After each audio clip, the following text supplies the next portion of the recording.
जैसा बोओगे वैसा काटोगे। सुनो खुशबू, मम्मी पापा आ रहे हैं कल।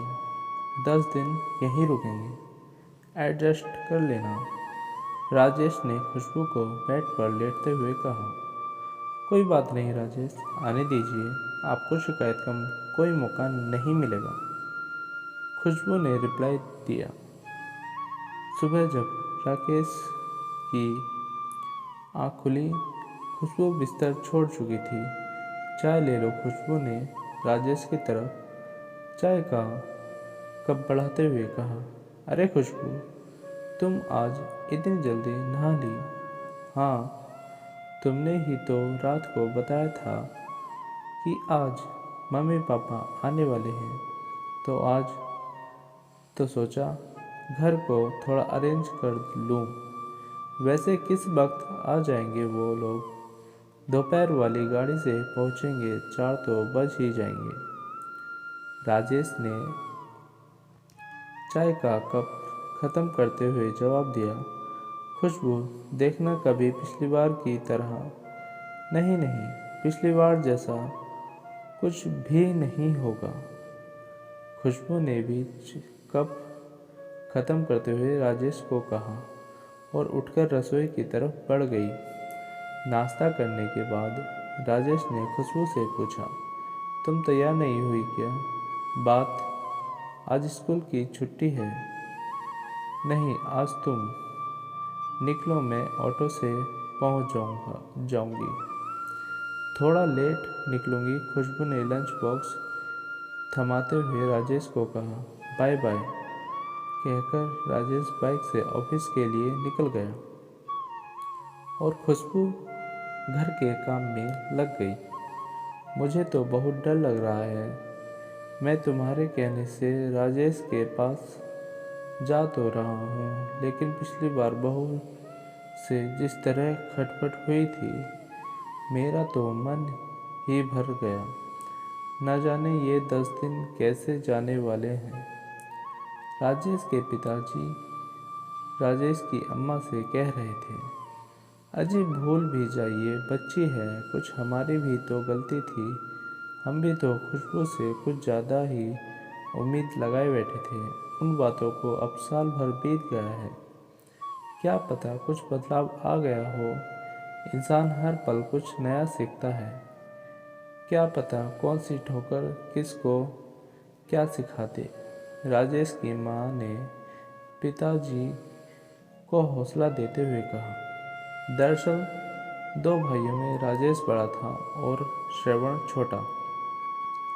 राजेश गांव में 10वीं करके शहर आ गया आगे पढ़ने, और श्रवण पढ़ाई में कमज़ोर था, इसलिए गांव में ही पिताजी का खेती बाड़ी में हाथ बटाने लगा। राजेश B.Tech करके शहर में ही 20,000 रुपये की नौकरी करने लगा। खुशबू से कोचिंग सेंटर में ही राजेश की जान पहचान हुई थी। यह बात मम्मी पापा को राजेश ने खुशबू से शादी के कुछ दिन पहले बताई। पिताजी कितने दिन तक नहीं माने थे इस रिश्ते के लिए, फिर भी बड़ा दिल रखकर जब पिछली बार राजेश और खुशबू के पास शहर आए थे, तो मन में बड़ी उमंगें थी। पर 7-8 दिन में ही खुशबू के तेवर और बेटे की बेबसी के चलते वापस गांव की तरफ हो लिए। अरे भगवान, उठ जाओ, स्टेशन आ गया, उतरना नहीं है क्या? राजेश के पिताजी की आवाज़ से माँ की नींद टूटी।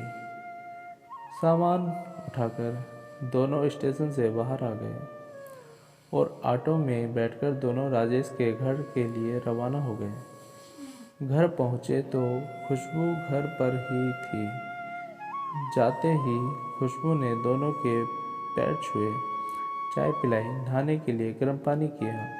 पिताजी नहाने चले गए और खुशबू रसोई में खाना बनाने लगी। थोड़ी देर में राजेश भी आ गया। फिर बैठकर सबने थोड़ी देर बातें की और खाना खाया। अगले दिन सुबह 5 बजे पिताजी उठे तो खुशबू पहले ही उठ चुकी थी। पिताजी को उठते ही गर्म पानी पीने की आदत थी। खुशबू ने पहले से ही पिताजी के लिए पानी गर्म कर रखा था। नहा धोकर पिताजी को मंदिर जाने की आदत थी।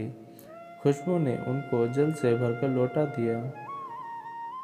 नाश्ता भी पिताजी की पसंद का तैयार था। सबको नाश्ता करवाकर खुशबू राजेश के साथ चली गई तो पिताजी ने चैन की सांस ली।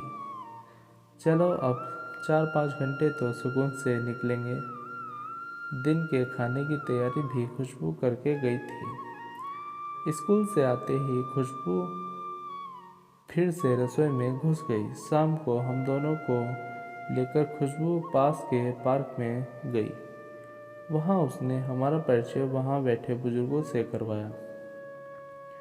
अगले दिन संडे था। खुशबू, राजेश और हम दोनों चिड़ियाघर देखने गए। हमारे लिए ताज्जुब की बात यह थी कि प्रोग्राम खुशबू ने बनाया था। खुशबू ने खूब अच्छे से चिड़ियाघर दिखाया और शाम को इंडिया गेट की सैर भी करवाई। खाना पीना भी हम सब ने बाहर ही किया। इस खुशमिजाज रूटीन से पता ही नहीं चला वक्त कब पंख लगाकर उड़ गया। कहाँ तो हम सोच रहे थे कि 10 दिन कैसे गुजरेंगे और कहाँ 15 दिन बीत चुके थे। आखिर कल जब श्रवण का फ़ोन आया कि फसल तैयार हो गई है और काटने के लिए तैयार है, तो हमें अगले ही दिन गांव वापसी का प्रोग्राम बनाना पड़ा। रात का खाना खाने के बाद हम कमरे में सोने चले गए तो खुशबू हमारे कमरे में आ गई। उसकी आंखों से आंसू बह रहे थे। मैंने पूछा, क्या बात है बहू, रो क्यों रही हो? तो खुशबू ने पूछा, पिताजी, माँ जी, पहले आप लोग एक बात बताइए, पिछले 15 दिनों में कभी आपको ये महसूस हुआ कि आपकी अपनी बहू के पास है या बेटी के पास?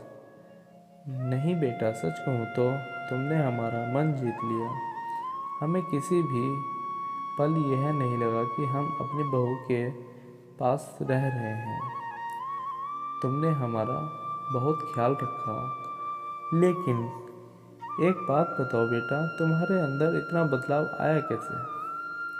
पिताजी, पिछले साल मेरे भाई की शादी हुई थी। मेरे मायके की माली हालत बहुत ज़्यादा बढ़िया नहीं है। इन छुट्टियों में जब मैं वहाँ रहने गई तो मैंने अपने माता पिता को एक एक चीज़ के लिए तरसते देखा। बात बात पर भाभी के हाथों तिरस्कृत होते देखा। मेरा भाई चाहकर भी कुछ नहीं कर सकता था। मैं वहाँ उनके साथ हो रहे बर्ताव से बहुत दुखी थी। उस वक्त मुझे अपनी करनी याद आ रही थी कि किस तरह का सलूक मैंने आप दोनों के साथ किया था। किसी ने यह बात सच्ची कही है कि जैसा बोगे वैसा काटोगे। धन्यवाद। दोस्तों, आपको ये कहानी कैसे लगी तो प्लीज़ चैनल को सब्सक्राइब करें और वीडियो को एक प्यारा सा कमेंट करके ज़रूर बताएं।